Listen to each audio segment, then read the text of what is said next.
Episode की starting anywhere door से ही होती है। अब एग्रीगर के पास मैप के 3 टुकड़े होते हैं। सब बहुत परेशान होते हैं कि अब क्या किया जाए। हर बार एग्रीगर को रोकने की कोशिश नाकाम होती है। एग्रीगर ने जब जब मैप ऑफ इन्फिनिटी के तीनों टुकड़े हासिल किए, बेन और उसकी टीम भी वहां पर मौजूद थी और इस टीम को बुरी तरह से हर बार शिकस्त हुई।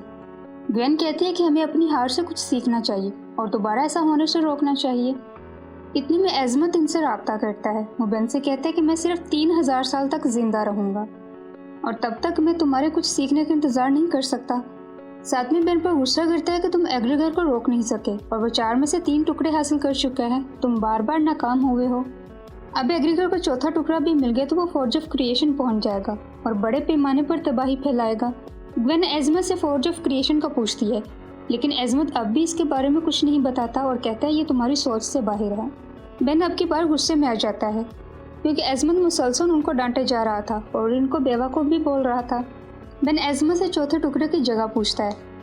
एज़मत बताता है कि प्रोफेसर पैराडॉक्स ने मैप ऑफ इन्फिनिटी के चौथे टुकड़ों को ऐसी जगह छुपाया है जहाँ बुरे इरादे वाले लोगों से इसकी हिफाजत की जा सके और उस जगह का नाम ट्रिप्लेक्स हाइड्रोन है। एज़मत इन सबको उस जगह पर टेलीपोर्ट कर देता है। साथ में नसीहत भी करता है कि अब की बार यूनिवर्स को मायूस मत करना। एज़मत इन सबको दूसरी गैलेक्सी में टेलीपोर्ट करता है। ट्रिप्लेक्स हाइड्रोन एक बहुत बड़ी चकोरनुमा शेप होती है। इन्हें सिग्नल मिलता है कि इनके अलावा भी कोई है जो ट्रिप्लेक्स हाइड्रोन की तरफ आ रहा है। बेन कहते हैं कि इसी से पूछते हैं कि अंदर कैसे जाना है, मगर आने वाला कोई और नहीं बल्कि एग्रीगर होता है। केविन एग्रीगर को रोकने के लिए इस पर अपने हथियार आजमाता है, मगर एग्रीगर के तो बाल को भी फर्क नहीं पड़ता। एग्रीगर की स्पीड इनके जहाज से कहीं ज्यादा होती है। ये लोग उसको पकड़ भी नहीं पाते। एग्रीगर जैसे ही ट्रिप्लेक्स हाइड्रोन के नजदीक पहुंचता है उस पर वार किया जाता है। एग्रीगर मैप के तीनों टुकड़े दिखाता है और अंदर जाने की इजाजत मांगता है। एग्रीगर के हाथ में पकड़े मैप के टुकड़ों को स्कैन किया जाता है। फिर अंदर जाने के लिए एग्रीगर के लिए दरवाजा खोल दिया जाता है। एग्रीगर के अंदर जाते ही दरवाजा बंद होने लगता है। केविन भी रस्ट बकर को अंदर डाल लेते हैं। बंद होते दरवाजे से जहाज का गुजर पाना नामुमकिन सी बात होती है, लेकिन केविन किसी न किसी तरह जहाज गुजार ही लेता है। दरवाजा बंद होने से पहले जहाज ट्रिप्लेक्स हाइड्रोन की जमीन पर उतर जाता है, मगर उस दौरान जहाज पूरी तरह से क्रैश हो चुका होता है। हर तरफ चौकोर से डिब्बे बने होते हैं।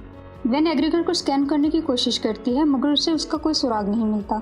केविन बोलता है कि हमें खुद को तैयार रखना चाहिए किसी भी हमले के लिए। फिर वो खुद अपना रूप बदल लेता है। बेन को एक तरफ खुली जगह मिलती है तो सब उसी तरफ हो लेते हैं। जैसे ये सब पास पहुंचते हैं दरवाजा खुद ब खुद खुल जाता है। सब अगले डिब्बे में एंटर कर जाते हैं। बेन इधर भी एग्रीगर को स्कैन करती है, मगर अब भी उसे कुछ पता नहीं चलता। बेन बोलता है कि हमें अलग अलग जाकर एग्रीगर को तलाश करना चाहिए, जिस पर केविन बोलता है कि इस तरह तो एग्रीगर हम सबको आसानी से खत्म कर देगा, इसलिए वो सब साथ ही रहते हैं। सब आगे बढ़ते हैं। जैसे भी आगे बढ़ते हैं एक दरवाज़ा फिर से खुल जाता है। अगले कमरे में सब उल्टे हो जाते हैं। बेन कहता है कि यहाँ आर्टिफिशियल ग्रेविटी है। इसके बाद फिर अगले कमरे में जाते हैं, फिर अगले और फिर अगले। इसी तरह वो कई कमरों से गुजरते हैं। हर कमरे की ग्रेविटी मुख्तलिफ होती है। ट्रिप्लेक्स हाइड्रोन एक भूल भुलैया होती है। इन्हें समझ नहीं आता कि वो कहाँ आ जा रहे हैं। बेन डिसाइड करता है कि जहाज पर वापस जाते हैं। वहाँ स्कैनर की मदद से एग्रीगर को ढूंढते हैं। सब वापसी की राह लेते हैं, लेकिन सब कमरे एक से होते हैं। इन्हें समझ नहीं आता कि वो किस दरवाजे से आए थे। बेन ग्वेन को कोई निशान छोड़ने को कहता है। सब आगे चलते जाते हैं और ग्वेन पीछे निशान छोड़ती जाती है। अगले कमरे में पहुंचकर बेन केविन से कहते हैं, हम जिस रास्ते से आए थे उसको दोबारा से देखो। केविन निशान को फॉलो करता हुआ देखता है, लेकिन जब दरवाज़ा खुलता है तो उस रास्ते पर ग्वेन के छोड़े निशान नहीं होते, जबकि ये लोग उसी रास्ते से आए थे। बेन दूसरी तरफ का दरवाज़ा खोलता है और इस दरवाजे के पीछे वही निशान होते हैं जो ग्वेन ने छोड़े थे। ट्रिप्लेक्स हाइड्रोन भूल भुलैया था। इसके सब कमरे घूम रहे थे, इसलिए किसी को समझ नहीं आती कि वो क्या करें। सब बस चलते ही जा रहे थे। एक कमरे में जब वो पहुंचते हैं तो उस कमरे के सारे दरवाजे बंद हो जाते हैं। ये सब वहाँ फंस जाते हैं। केविन दरवाज़ा तोड़ने के लिए दीवार पर जोर से पंच मारता है। केविन के ऐसा करने से दीवार से लेजर्स निकल आती हैं और इन पर लेजर्स का अटैक होने लगता है। बेन लेजर्स का सामना करने के लिए क्रोमास्टोन में ट्रांसफॉर्म होने लगता है, लेकिन वो क्रोमास्टोन के बजाय हेमेंगोस्टोन में ट्रांसफॉर्म हो जाता है। बेन भी एक जोरदार पंच दीवार पर मारता है और अब की बार हर दीवार से लेजर्स निकलकर इन पर अटैक करने लगती हैं। बेन सबके गिर्द शील्ड बना लेती है। शील्ड से लेजर के अटैक एक दूसरे पर ही हो जाते हैं। ये सारी लेजर्स डिवाइस तबाह हो जाती हैं। बेन दीवार तोड़कर दूसरे कमरे में आ जाता है। बाकी दोनों भी इसके साथ ही होते हैं। अब एक और कमरे का मतलब था एक और जाल। बेन एक दीवार पर हाथ लगाता है तो वो दीवार एक बहुत बड़ी वाइट गार्ड में बदल जाती है। केविन इसको देखकर खुशी से उछलने लगता है क्योंकि उसे लड़ने का मौका मिला था। केविन 2-4 पंच उससे रिसीव करता है। बेन उस गार्ड के 2 हिस्से कर देता है। यूं इस जाल से भी बच निकलते हैं। सब एक और कमरे में पहुंचते हैं जिसका दरवाज़ा नीचे को खुलता है। सब नीचे जम कर जाते हैं। इस कमरे में बड़े बड़े पंखे चलने लगते हैं। इनकी हवा इतनी तेज़ होती है कि ये सब उड़ने लगते हैं। बेन और केविन किसी मजबूत चीज़ को हाथ डाल लेते हैं, जबकि ग्वेन सिर्फ बेन का ही हाथ पकड़ पाती है। ग्वेन का हाथ छूट जाता है और वो उड़कर किसी और कमरे में चली जाती है, जबकि बेन और केविन उड़कर किसी और कमरे में पहुंचते हैं। ग्वेन जिस कमरे में गिरती है वो उधर गिरकर बेहोश पड़ी होती है। जब उसकी आंख खुलती है तो वो खुद को अकेला पाती है। तभी उस पर भी लेजर्स लाइट से हमला किया जाता है। ग्वेन उनसे निपट लेती है। फिर उसी कमरे में एक और सफ़ेद गार्ड इस पर हमला करता है। ग्वेन उसको भी अपने मैजिक से शॉक देकर तबाह कर देती है। अब वो जल्दी से इस कमरे से निकलने की कोशिश करती है, लेकिन जिस कमरे का दरवाज़ा खुलता है ठीक उसी कमरे से एग्रीगर इस तरफ आ रहा होता है। यूं ग्वेन और एग्रीगर की टक्कर हो जाती है। दूसरी तरफ जिस कमरे में केविन और बेन होते हैं, इस कमरे में पानी भरने लगता है। बेन रिपशास में ट्रांसफॉर्म होकर दीवार तोड़कर दूसरे कमरे में निकल आता है। केविन भी जल्दी से उसके पीछे आता है। केविन को ग्वेन की फिक्र होने लगती है। बेन उसे कहता है कि फिक्र ना करो, ग्वेन अपना ख्याल रख सकती है। साथ बेन केविन से कहता है कि मुझे यकीन नहीं होता कि तुम वही केविन हो जो हर वक्त मुझे मारने के चक्कर में होता था, लेकिन अब तुम मेरे बड़े भाई की तरह हो। केविन बताता है कि तुमने मुझे एक बार नहीं बल्कि बार बार मौके दिए हैं संभलने के लिए। मुख्तसर ये कि तुम और ग्वेन ने मेरी ज़िंदगी बदल दी। अभी वो यही बातें कर रहे थे कि इनके कमरे में तेज़ाब छोड़ दिया जाता है। तेज़ाब तेज़ी से इनकी तरफ बढ़ता है। बेन जल्दी से स्पाइडर मंकी में आता है और केविन को अपने जाले में जकड़कर दीवार से चिपका देता है। खुद भी दीवार पर चढ़ जाता है। तेज़ाब ऊपर तक आने लगता है। छत की तरफ से एक दरवाज़ा खुलता है। दोनों जल्दी से इस दरवाजे की तरफ जाते हैं। ग्वेन और एग्रीगर का सामना होता है। एग्रीगर ग्वेन को देखकर भी इग्नोर कर देता है और आगे बढ़ने लगता है। ग्वेन उसको आवाज़ें देती उसके पीछे जाती है। एग्रीगर बोलता है, जब मैं अपनी जीत के इतना करीब हूँ तो फिर तुम जैसों की परवाह क्यों करूँ। चलते चलते वो ऐसे कमरे में पहुँचते हैं जहाँ बर्फ़ पड़ रही होती है। ग्वेन एग्रीगर को रोकती है मगर एग्रीगर नहीं सुनता। ग्वेन पीछे से उस पर वार करती है। अब की बार एग्रीगर को गुस्सा आ जाता है और वो ग्वेन पर शावर करता है। ग्वेन दूर जा गिरती है। ठंड और बर्फ पड़ने की वजह से ग्वेन जम जाती है। एग्रीगर उसको छोड़कर चला जाता है। बेन और केविन भी भटकते भटकाते ग्वेन तक पहुंच जाते हैं। बेन स्वयं फायर में आकर ग्वेन की बर्फ पिघला देता है। ग्वेन अपने सामने केविन को देखकर उसके गले लग जाती हैं। ग्वेन उनको एग्रीगर के बारे में बताती है। ग्वेन कहती है कि इस भूल भुलैया में दोबारा उसको ढूंढना नामुमकिन है। बेन इनसे कहता है कि हम मैप तक पहुंच सकते हैं। ज़रा सोचो, मौत की भूल भुलैया में गार्ड्स का क्या काम। गार्ड्स इन्हीं दरवाज़ों पर होते हैं जब हम उस रास्ते पर हों जहां हमें नहीं जाना चाहिए, मतलब मैप की तरफ। गार्ड्स इन्हीं रास्तों पर होंगे जो मैप की तरफ जाएगा।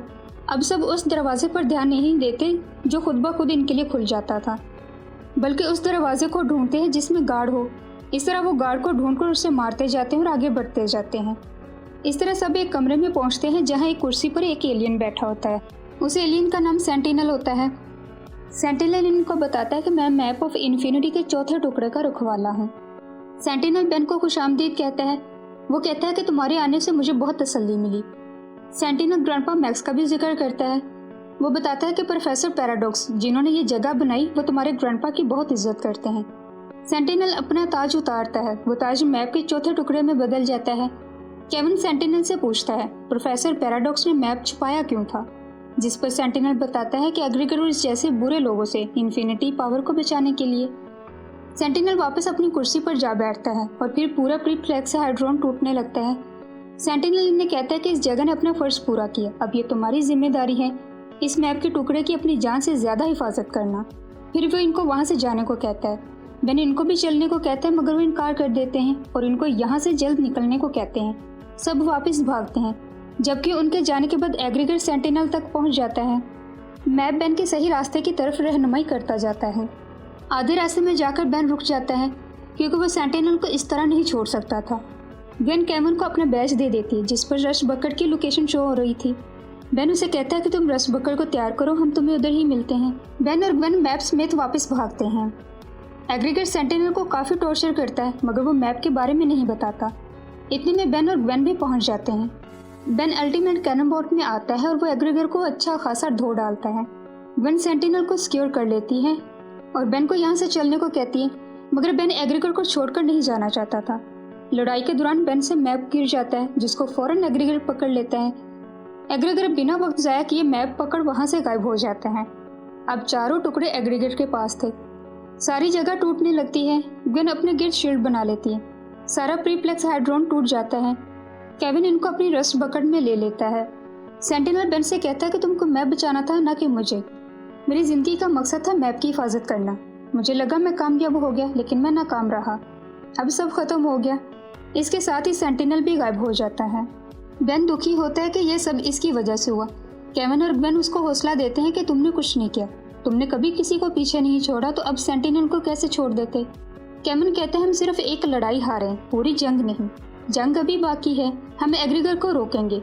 बेन भी बोलता है हम सेंटिनल की कुर्बानी को बेकार नहीं जाने देंगे, हम हार नहीं मानेंगे, हम एग्रीगर को रोकेंगे। और इसी के साथ ये एपिसोड खत्म हो जाती है। अब एग्रीगर के पास मैप ऑफ इन्फिनिटी के चारों हिस्से होते हैं, जिसे वो बआसानी फोर्ज ऑफ क्रिएशन जाकर लामहदूद ताकत हासिल कर सकता है। बेन और इसकी टीम एग्रीगर को फोर्ज ऑफ क्रिएशन जाने से कैसे रोक पाएगी, इस सवाल का जवाब आपको नेक्स्ट वीडियो में मिलेगा। तब तक हमारे साथ बने रहिए।